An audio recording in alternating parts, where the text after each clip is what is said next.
Hey, I'm Greg from Alesis. Today we'll be walking through a few of the basic settings of the Dm7X module. While the default settings are perfect for most users, you may want to optimize a few of the settings for your individual playing style. Let's begin by looking at the overall kit settings. To get there, you can choose the kit by pressing the kit button, and you can continue to press the kit button to scroll through the various settings. To change a setting, use the left and the right button.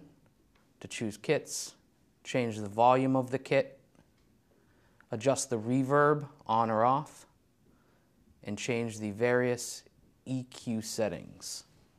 Next, let's adjust the individual trigger settings. To do so, press the voice button, choose a trigger such as a snare, and then you can adjust the individual settings with the left and right button. The first setting you'll see is the volume setting, so you can turn the individual trigger up and down. If you press the voice button again, it goes to the next setting, like pan, where you can adjust between -8 and +8, left and right. Press the voice button again, you can adjust the pitch of the snare or the trigger.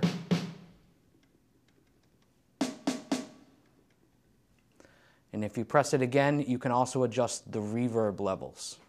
One feature unique to the Dm7X module is a setting called the pad song switch function. Again, you can get there by choosing the voice button, choosing the trigger, and then scrolling through the settings by pressing the voice button until you locate the P-S.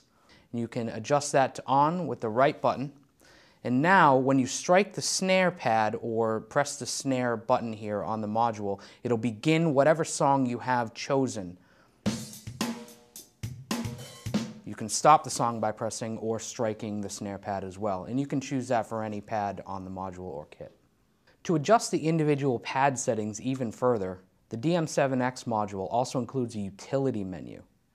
To get to the utility menu, once again, press voice, choose the pad that you want to adjust, and then press the utility button. There are a number of settings in this menu that can be adjusted. The options available will be different for each individual pad. Some of the common options are settings such as pad sensitivity, which is basically how loud the trigger sounds when you hit it with a certain force. Threshold, which is how hard you have to hit the trigger before it responds. Crosstalk, which allows you to adjust how easily or hard it picks up the individual vibrations from other triggers. Velocity curve, which allows you to adjust how loud the sound is relative to how hard you strike the trigger. For example, you can set it so that light hits cause a louder sound or vice versa. And rim sensitivity, which is basically how responsive a pad's rim is when it's struck. You can adjust each one of these individual settings with the left and the right buttons. Once you make all of the adjustments you want, be sure to save your changes. To do so, press the voice button to get back to the main page, then press the save button, choose a user kit between 25 and 40, and press the save button again. The Dm7X module also allows you to record your session. To do so, first, make sure that the red light is lit above the song pattern button. If it's not, press and hold the page select button until it is. Once it is, press the record button to arm the Dm7X module. You can toggle the metronome by pressing the click button.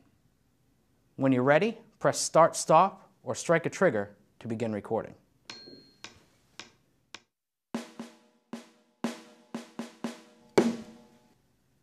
Press the start-stop button again to stop recording.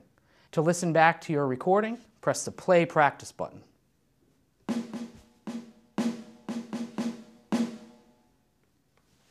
And that's it. As mentioned earlier, the module contains a number of songs and beats. It also has a unique feature called drum off, which toggles the percussion off and on for each song. Here's an example. First, press the song button. Then choose what song you want, and press start, stop to begin the song. While the song is playing, if you press the drum off button, it will toggle on and off the drums.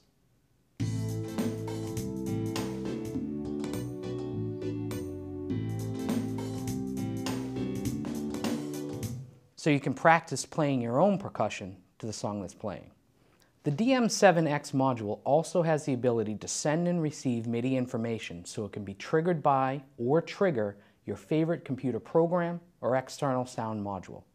Just connect the Dm7X to your computer or sound module with a USB cable or 5-pin DIN MIDI cable, and then press the utility button until the screen shows LOC.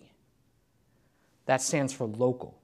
With the local function set to on, you will trigger the internal module sounds. Use the left and right buttons to change the setting to off. Now the module will send MIDI information straight to your computer or your external sound module. I'm Greg from Alesis. Hope you enjoyed today's video. See you next time.